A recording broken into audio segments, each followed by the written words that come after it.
L'image de la marche n'est pas mauvaise pour parler de la prière. Sa pratique ressemble beaucoup à la démarche de tous ceux qui partent en pèlerinage. Les premiers jours en sont bavards, le corps se plaint qui a oublié les longues marches que pratiquaient nos ancêtres. La tête s'interroge sur la décision prise de se lancer à l'aventure. La mémoire est accaparée par ce qu'on a laissé derrière soi. Petit à petit, le rythme se prend. Le mouvement devient plus naturel. Le corps s'assouplit et l'esprit se libère. Et bientôt, doucement, trouver du sens n'est plus nécessaire. Les raisons et les motivations deviennent inutiles et inconsistantes. On vit, tout simplement. Et dans cette paix retrouvée, dans cet équilibre restauré, dans ce contentement, le silence ouvre sa voie. Il faut oser prendre cette voie.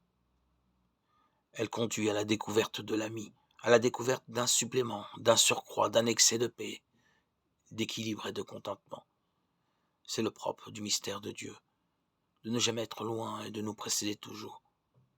C'est le propre du mystère de Dieu d'être immédiatement accessible et pourtant, beaucoup ne savent pas le trouver. Mystère sans mots, ineffable, comme tout véritable mystère, mais à peine plus loin que là où nos mots savent déjà nous porter. Il n'y faut qu'un petit pas de plus, un petit saut dans l'au-delà des mots.